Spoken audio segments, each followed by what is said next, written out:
Assalamualaikum warahmatullahi wabarakatuh.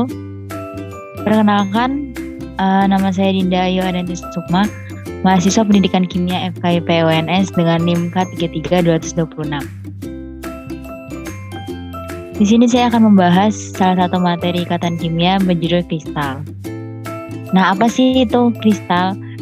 Kristal adalah suatu padatan, yaitu atom, molekul, atau ion yang penyusunnya terkemas secara teratur dan polanya berulang melebar secara 3 dimensi.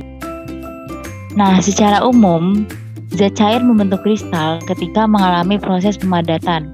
Pada kondisi ideal, hasilnya bisa berupa kristal tunggal yang semua atom-atom dalam padatannya terpasang pada kisi atau struktur kristal yang sama.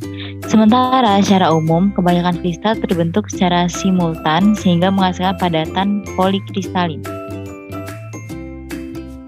Lalu, struktur kristal terbentuk dari gabungan sel satuan yang merupakan sekumpulan atom yang tersusun secara khusus dan periodik, berulang dalam 3 dimensi pada suatu kisi kristal. Kumpulan atom penyusun kristal sering juga disebut dengan basis, dan kedudukan atom di dalam ruang dinyatakan oleh kisi. Nah, ditinjau dari struktur atom penyusunnya nih, benda padat dibedakan menjadi 3, yaitu kristal tunggal atau monokristal, polikristal atau polikristal, dan amorf menurut Smallman tahun 2000. Dan yang ini adalah gambar pertama, yaitu gambar struktur atom kristal.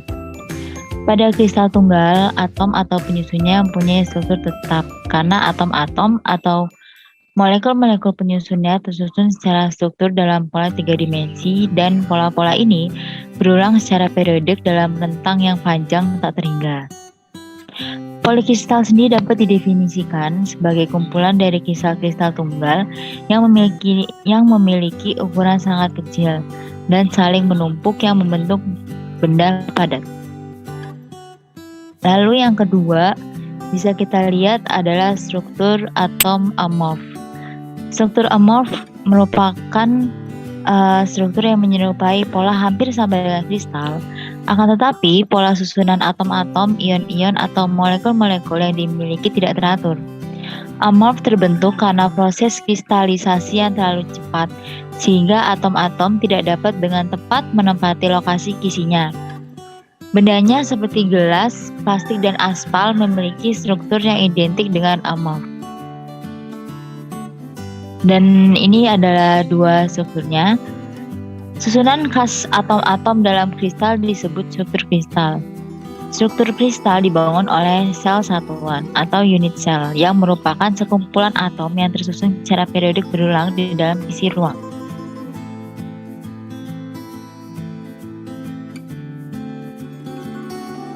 Dan ini adalah tabel 1, 7 sistem kristal dan 14 kisi Bravais menurut Van Vleck tahun 2004. Di sini ada simbol-simbolnya. Yang pertama ada simbol P, yaitu primitif. Titik kisi hanya terletak di sudutnya saja. Sel dengan simpul kisi di pusat bagian dalam sel unit ditandai dengan huruf P ini. Lalu yang kedua ada I, yaitu body center. Terdapat tambahan 1 titik kisi yang terletak di pusat sel. Sel dengan simpul kisi di pusat setiap bidang kisi diberi tanda I. Lalu ada F, yaitu face center. Terdapat tambahan 6 titik kisi yang terletak di masing-masing permukaan sel. Sel dengan simpul kisi yang terletak pada pusat 2 bidang kisi yang paralel diberi tanda F. Lalu yang terakhir ada C, yaitu B center. Terdapat tambahan 1 titik kisi pada salah satu pusat permukaan. Nah, ini adalah tabelnya, dan terdapat beberapa sistem kristal, yaitu kubik, ada monoklinik, ada triklinik, ada tetragonal, ada ortorombik, ada trigonal atau rombohedral, ada heksagonal atau rhombus yang masing-masing memiliki simbol yang berbeda.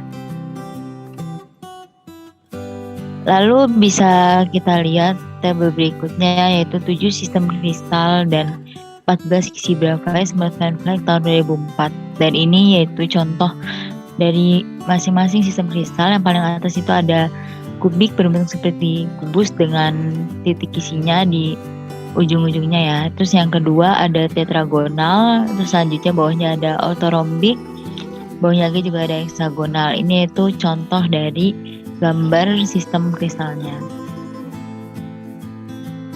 Lalu kemudian kita akan bahas tentang struktur unit cell. Itu digambarkan menjadi 3. Yang pertama ada body center kubik atau BCC, yang kedua ada face center kubik atau FCC, dan yang ketiga ada hexagonal close pack atau HCP. Yang pertama, unit struktur BCC sesuai namanya berbentuk kubus, di mana terdapat atom-atom di setiap pojoknya dan satu berada di tengah. Yang sebelah kanan yaitu gambarnya, contoh gambar atom BCC, dan di struktur atom BCC ini itu terdapat pada beberapa bahan yaitu seperti lithium, natrium, kalium, kromium, barium, vanadium, alfa besi, dan tungsten. Lalu yang kedua kita akan membahas tentang FCC. FCC membentuk suatu struktur kristal dengan sebuah atom di setiap pojok kubus dan satu di tengah di setiap sisi kubus. Yang sebelah kanan yaitu contoh dari struktur kristal FCC, yaitu cubic phase center, dan ada beberapa logam yang memiliki struktur FCC yang di dalamnya, yaitu ada logam aluminium, tembaga, emas, iridium, timah, nikel, platinum, dan perak. Yang terakhir kita akan bahas tentang struktur kristal heksagonal close pack atau HCP. Nah, HCP ini merupakan unit sel dengan bentuk segi 6 dan memiliki 2 atom yang terbagi di setiap sudut-sudut di bagian atas dan bawah unit sel, yang terbagi menjadi 1/6 atom di setiap sudut, 1/2 atom berada di atas dan bawah unit sel. Dan di sebelah kanan ini ada tampilan gambar dari bentuk heksagonalnya. Dan ternyata struktur HCP ini sangat umum yang ditemui di beberapa logam unsur dan beberapa contohnya.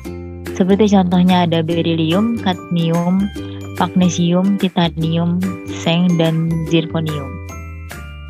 Nah, cukup sekian pembahasan dari materi kristal ini. Sekian dan terima kasih. Wassalamualaikum warahmatullahi wabarakatuh.